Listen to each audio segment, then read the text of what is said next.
자, 반갑습니다. 배종찬 교수의 맛있는 돈 이야기의 배종찬입니다. 자, 여러분 반갑습니다. 전세 시장이 대혼란기에 있죠. 이러한 시기에는요, 작은 습관, 이거 하나가 여러분의 재산을 지킬 것 같아요.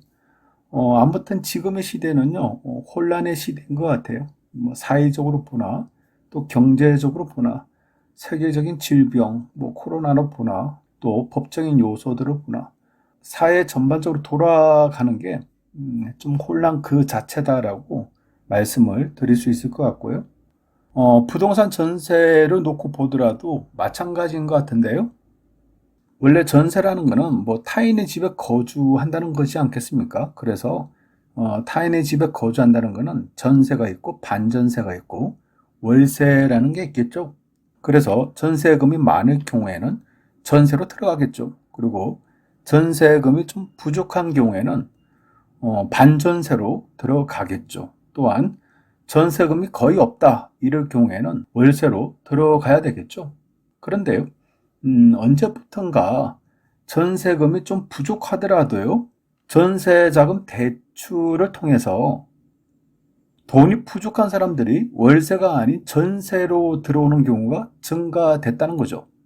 물론 이것이 뭐 잘못되었단 말은 아닌데요. 정부의 주거복지 차원에서 가난한 세입자들이 비싼 월세 대신 싼 전세 대출 이자로 그냥 전세 살아라. 어떻게 보면 주거복지 정책이라고 봐야 되겠죠. 하지만 이러한 정책의 문제점으로 본다면요, 월세를 살 사람들, 그런 사람들이 이제 전세로 사는 거예요. 어차피 뭐 월세 줄 돈으로 전세 자금 대출을 받아서 뭐 전세로 사는 격이 된다는 얘기겠죠. 그러다 보니까 전세 수요가 증가가 된다는 얘기예요. 따라서 전세가 풍기 현상이 일어나고, 그러면 자연스럽게 전세 가격이 급등하지 않겠습니까? 그러면 결국 전세 가격의 급등은 매매 가격, 집값 가격까지도 급등할 수 있다는 이러한 원인은 어떻게 보면 제공을 하지 않았냐라고도 이렇게 생각을 해볼 수가 있다는 겁니다. 여기에다가요, 2020년 8월달 기준해서 5대 시중은행의 전세 대출 잔액이 무려 97조 1303억 원이나 된다는 얘기예요. 무엇보다도 8월 달에만 3조 747억 원이 증가됐다는 얘기입니다. 그러면 9월 달에도 3조가 증가가 된다면 전세 자금 대출만 100조라는 겁니다. 100조. 어마어마하죠. 가계빚이 어마어마하다고 이렇게 말을 하는데요. 그 가계빚 중에 전세 대출 잔액이 거의 뭐 100조 가까이 왔다는 얘기예요. 요것 또한 사회적 문제가 되지 않을까요? 이 이야기가 무서운 것은요, 현재 세입자분들은 전세금이 부족하면 그냥 간단하게 생각하시는 것 같아요. 전세 대출 받으면 돼라는 거예요. 그런데 과거의 세입자분들은요, 만약에 전세금이 부족할 경우에는 있는 돈에 맞추어 방을 줄였지 않습니까? 그리고 최소한 은행 돈은 빌리지 말자라는 이러한 생각들이 있었다는 거죠. 그런데 지금은 이러한 생각들이 없다는 얘기죠. 그냥 뭐 전세자금 대출은 기본적으로 받으면 돼. 왜냐? 정부가 돈을 푸니까. 전세금이 부족하십니까? 은행 이자 주세요. 돈 풀게요. 이런 부분에 이제 문제가 된다는 거예요.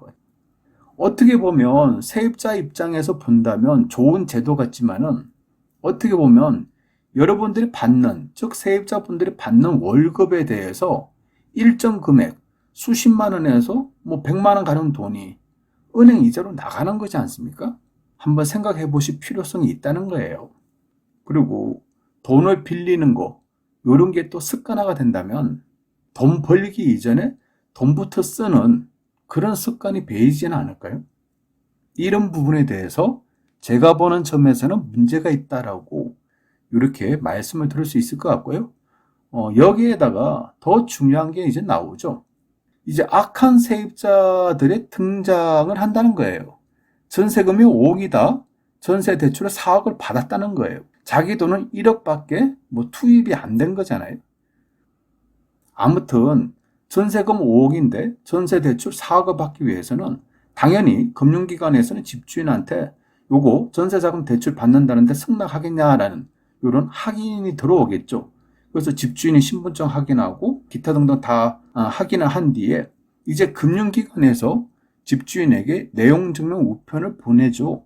집주인 기업 현대아파트 101동 706호의 전세금에 대하여 질권이 설정된 바 집주인은 전세기간 만기 시에 전세금을 은행에 지급하여야 하며 세입자에게 전세금을 지급할 경우에는 법적인 손해를 지셔야 됩니다라는 이런 내용 증명을 집주인한테 보낸다는 거예요. 누가 보내는 겁니까? 금융기관에서. 누구를 통해서? 법무법인을 통해서. 이런 식으로 내용 증명 싹 띄우지 않습니까?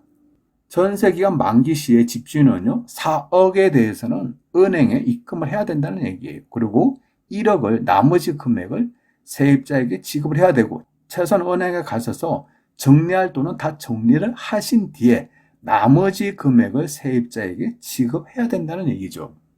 그런데 만약에 집주인이 이러한 전세금에 대한 질권을 깜빡하고요, 세입자에게 전세금을 돌려준 경우, 이런 경우에는 모든 책임이 다 집주인에게 있다는 거예요. 즉, 집주인은 전세금 5억을 예전에 받았다면 세입자에게 전세금 5억을 돌려줬어요. 근데 질권이 남아있다는 거예요. 그러면 은행 질권, 즉 4억에 대해서 집주인이 100% 책임을 져야 된다는 얘기예요. 물론 이런 경우가 많겠냐라고 이렇게 생각하시는 분도 계시겠지만은 많아요. 앞으로도 더 많아질 거예요. 그러면 또 이렇게 물어보시는 분도 계실 거예요. 아니, 내가 뭐 조심하면 될 문제 아니냐? 나만 정신을 똑바로 차리면 되지 않아? 이렇게 생각하시는 분도 많이 계실 것 같아요. 네, 맞습니다. 여러분 생각이 맞아요. 여러분들께서 조심하시면 이러한 문제가 안 터지죠. 하지만 중요한 거는요, 사기치는 사람들이 여러분들 생각하고는 좀 다르다는 거예요. 여러분들의 생각하시는 것처럼 사기치는 사람들은 그렇게 느긋하지가 않아요. 여러분 입장이 아니라니까요. 그냥 전세 만기 시에 이제 전세 기간이 끝나가므로 전세 만기의 날 전세금을 저한테 돌려주시면 됩니다. 아니면 제가 다른 세입자를 구하고 전세금을 제가 받아서 갈까요? 이렇게 느긋하게 말을 하겠냐고요. 이렇게 말을 안 하겠죠. 아마 사기치고자 하는 세입자들은 이렇게 집주인들에게 얘기할 것 같아요. 큰일 났습니다, 이거. 응급 상황입니다. 저희 죽을 고비에 있습니다. 지금 우리 신랑이요, 지금 우리 아내가요, 지금 응급실 병원에 있습니다. 전세 기간이 1년 남았지만 지금 수술비가 없어요. 저희 급하게 집 나가야 될 것 같아요. 집을 당장 비워드릴 테니까요. 다음 주까지 또는 다다음 주까지 전세금 돌려주세요. 저희 남편이, 저희 아내가 지금 응급실에 있습니다. 사경을 헤매고 있습니다. 이렇게 얘기를 할 거예요. 아니면 당장 집 비워드릴 테니까요. 다음 주까지, 저희가 뭐 전세금 5억이지 않습니까? 다음 주까지 2억 5천만 원이라도 3억이라도 좀 준비해 주세요. 저희가 당장 집 비워드릴게요. 아니면요, 다른 세입자를 저희가 구할게요. 공인중개사 수수료도 저희가 전액 부담할 테니까요. 그냥 집주인께서는 그냥 가만히만 계셔주세요. 저희가 세입자에게 돈 받아서 저희가 나가드릴게요. 요렇게 얘기를 한다는 거예요. 요렇게 얘기를 하다 보니까 뭐 전세금에 대한 질권이 뭐니 깜빡 잊어버릴 수밖에 없다는 얘기죠. 아니, 사람 목숨이 왔다 갔다 하는데 이거보다 더 중요한 건 이 세상에 뭐가 있냐는 거예요. 여기에다가 세입자가 복비까지 다 지급하겠다고 하니 그러다 보니까 머릿속에 그냥 하얘지는 거죠. 그리고 오히려 세입자가 나가는 게 뭐 나한테 이렇게 손해볼 일도 아니다 라고 생각을 할 수가 있다는 얘기예요. 그러다 보니까 이런 실수가 유발된다라고 말씀을 드릴 수 있을 것 같아요. 그래서 이제부터 여러분들은 작은 습관을 지니시라는 거예요. 그러한 습관은 뭐냐라고 한다면 어떤 경우든 서류를 확인하셔야 된다는 얘기예요. 전세에 관련된 거는 무조건 전세 계약서를 보시라는 얘기예요. 월세에 관련된 이야기라면 무조건 월세 계약서를 보고 확인을 하셔야 된다는 얘기예요. 특히 부동산일 경우에는 부동산에 관련된 서류를 보고 확인을 하신 뒤에 말씀을 하셔야 된다는 얘기예요. 그리고 전세계약서나 월세계약서, 뭐 부동산을 통했던 뭐든 뭐 직거래를 했던 이처럼 부동산 전세계약서가 나와 있겠죠. 그러면 만약에 전세 대출을 받았다면 포스트잇으로 반드시 표시를 하라는 얘기예요. 어떻게 해요? 이처럼요.